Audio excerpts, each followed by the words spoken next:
अस्सलामुअलैकुम। आज हम बनाने जा रहे हैं कोरमा। आज हम कोरमा तैयार करेंगे, वो भी शान मसाला पैकेट के साथ। बहुत मजेदार बनता है ये कोरमा। इसमें किसी झंझट की जरूरत नहीं, किसी मसालों की जरूरत नहीं। सिर्फ एक पैकेट के साथ आप बेहद मजेदार सा घर में कोरमा तैयार कर सकते हैं। तो चलिए फिर शुरू करते हैं आज की रेसिपी शुरू करने से पहले आप लोगों से छोटी सी रिक्वेस्ट है, अगर आपने अभी तक हमारे चैनल को सब्सक्राइब नहीं किया तो जल्दी से सब्सक्राइब कर दीजिए, साथ ही बेल का बटन भी दबा दीजिए। तो चलिए फिर शुरू करते हैं।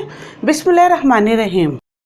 सबसे पहले हम पतीले के अंदर ऑयल डाल लेंगे। आप चाहें तो इसकी जगह पर घी भी ले सकते हैं, घी से इसका टेस्ट और भी अच्छा आएगा। ये हमने 1 कप कुकिंग ऑयल लिया है। अगर ग्राम में देखें तो तकरीबन 250 ग्राम हमारा ये कुकिंग ऑयल है। अब इसके अंदर हम प्याज शामिल कर रहे हैं। तकरीबन 250 ग्राम ये हमारी प्याज है, जिसको हमने स्लाइसेस में कट कर लिया। अब इसको हमने ऑयल के अंदर फ्राई करके निकाल लेना है। ये देखिए प्याज ब्राउन हो चुकी। अब हम इसे निकाल लेते हैं।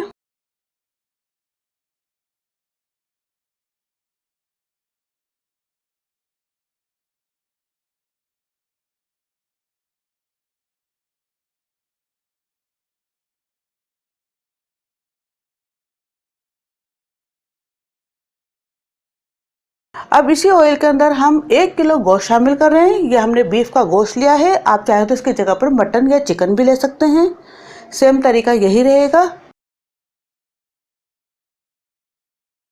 1 टेबलस्पून अदरक लहसुन का पेस्ट शामिल कर रहे हैं, मिक्स कर लेंगे।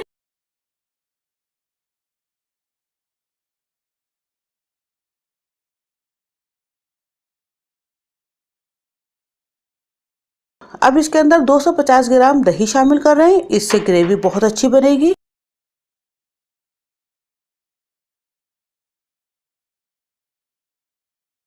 अब इसमें शान कोरमा मसाला पैकेट का 1 पैकेट शामिल कर रहे हैं। इंस्ट्रक्शन इसके पीछे लिखी है, आपने कितने गोश्त के अंदर कितना पैकेट शामिल करना है। हमने 1 किलो गोश्त शामिल किया है तो इसके अंदर 1 ही पैकेट शामिल होगा।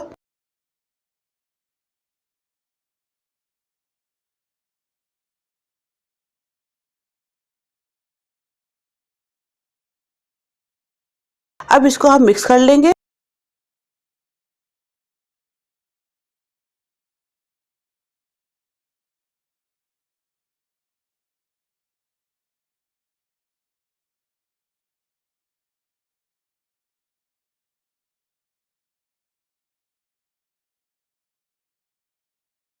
ये आप देख सकते हैं गोश्त ने पानी छोड़ दिया है।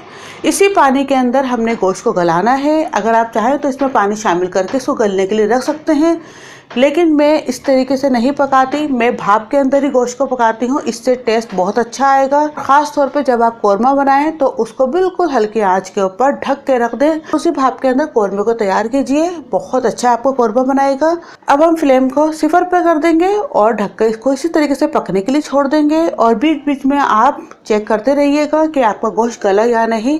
अगर गोश्त में आपको थोड़ा सा पानी कम नजर आए तो आप 2-3 कतरे पानी के शामिल कर सकते हैं। अब जब तक गोश्त गल रहा है, प्याज को हम हाथों से इस तरीके से क्रश कर लेंगे। आप चाहें तो इसको इमाम दस्ते में भी इस तरीके से कूट सकते हैं, और अगर आप चाहें तो इसको ग्राइंडर के अंदर भी पीस सकते हैं। लेकिन हमने दानेदार कोरमा बनाना है, इसलिए इसको हम हाथों से ही क्रश करेंगे या इमाम दस्ते से हम इसको क्रश कर लेंगे।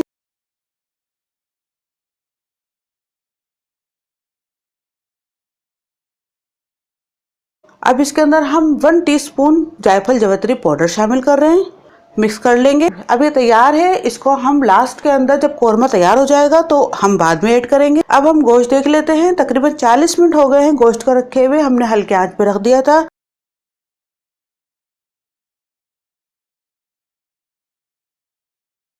थोड़ा सा गर्म हो रहा है, इसलिए हम बोटी को थोड़ा सा पानी डाल के चेक करेंगे। ये देख सकते हैं आप गोश्त अच्छे से गल चुका है, ये तैयार है। अब इसमें थोड़ा सा ये जो पानी नजर आ रहा है इसको हम खुशक कर लेते हैं।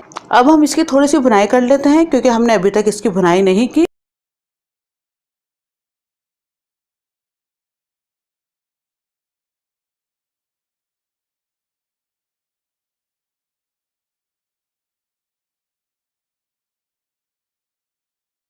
ये देखिए बुनाई हो चुकी। अब इसके अंदर हमने थोड़ा सा पानी रखना है, ग्रेवी रखनी है, इसलिए हम 1 कप पानी शामिल कर रहे हैं। अब इसमें फ्राइड अनियन और जायफल जवित्री का जो पाउडर हमने शामिल किया था वो हम ऐड कर रहे हैं, मिक्स कर लेंगे। अब हम इसे ढक्कन ढक के तकरीबन 4 से 5 मिनट के लिए रख देंगे, बिल्कुल हल्की आंच पर, ताकि इसमें अच्छे से उबाल आ जाए। अभी हमारा कौरमा तैयार है, बहुत मज़ेदार सी खुशबू आ रही है इसके अंदर। कोई कह नहीं सकता कि हमने एक पैकेट से इतना लजीज और अच्छा कौरमा तैयार किया है। आप भी इसको इसी तरीके से तैयार कीजिए। और जिस तरह आपने मेरी और कौरमे की रेसिपीज़ को पसंद किया, उम्मीद करती हूँ आपको ये भी पसंद आएगी। अगर आपको मेरी रेसिपी अच्छी लगे तो लाइक कीजिए, अपने दोस्तों के साथ शेयर कीजिए, सब्सक्राइब करना बिल्कुल भी मत भूलिए। साथ ही बेल का बटन है वो भी दबा दीजिए, ताकि हमारी तमाम आने वाली वीडियोज़ आपको फौरी मिल सके। इजाज़त दीजिए, अल्लाह हाफिज़।